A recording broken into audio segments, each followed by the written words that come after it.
ചേർപ്പ് ഗ്രാമപഞ്ചായത്തിന്റെ 2026-2027 വർഷത്തെ ബജറ്റ് അവതരിപ്പിച്ചു.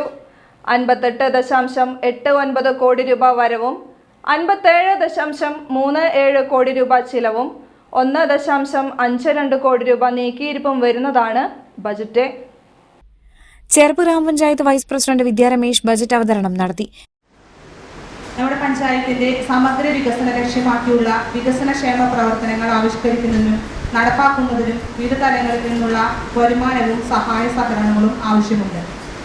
2024-25 തനത് വരുമാനം 5,55,65,500 രൂപയായിരുന്നു. 2025-26 തനത് വരുമാനം 5,83,24,500 രൂപയായിരുന്നു. സംസ്ഥാന ബജറ്റിൽ എല്ലാ വർഷവും കെട്ടിട നികുതി 5% വീതം വർദ്ധിപ്പിക്കാനാണ് ശുപാർശ ചെയ്തിട്ടുള്ളത്. ഇത് പഞ്ചായത്തിന്റെ വരുമാനത്തിൽ പ്രതിഫലിക്കാവുന്നതാണ്. 2026-27 തനത് വരുമാനം 6,89,23,000 രൂപയായി ഉയരുമെന്നാണ് പ്രതീക്ഷ. ഇത് മികച്ച നേട്ടമാണ് എന്ന് മാത്രമല്ല, പഞ്ചായത്തിന്റെ വികസന പ്രവർത്തനങ്ങൾക്ക് ആക്കം കൂട്ടുന്നതിന് സഹായമാവുകയും ചെയ്യും.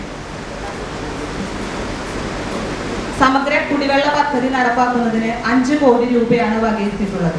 മാലിന്യ പരിപാലനത്തിന്റെ ഭാഗമായി MCF സ്ഥാപിക്കുന്നതിന് 1 കോടി രൂപയും ഭവന നിർമ്മാണത്തിനായി 3.5 കോടി രൂപയും വകയിരുത്തി. കാർഷിക മേഖലയിൽ 4.5 കോടിയും സേവന മേഖലയ്ക്ക് 10.5 കോടിയും പശ്ചാത്തല മേഖലയ്ക്ക് 9 കോടി രൂപയും ബജറ്റിൽ ഉൾപ്പെടുത്തി. ഗ്രാമപഞ്ചായത്ത് പ്രസിഡന്റ് സിജോ ജോർജ് അധ്യക്ഷത വഹിച്ചു. ചേർപ്പ് ഗ്രാമപഞ്ചായത്തിൽ കുടിവെള്ളക്ഷാമം പരിഹരിക്കുന്നതിനുള്ള സമഗ്ര കുടിവെള്ള പദ്ധതി നടപ്പിലാക്കാൻ 5 കോടി രൂപയാണ് ബജറ്റിൽ വകയിരുത്തിയത്. മാലിന്യ പരിപാലനത്തിന്റെ ഭാഗമായി MCF സ്ഥാപിക്കാൻ 1 കോടി രൂപയും ഭവന നിർമ്മാണത്തിനായി 3.5 കോടി രൂപയും വകയിരുത്തി.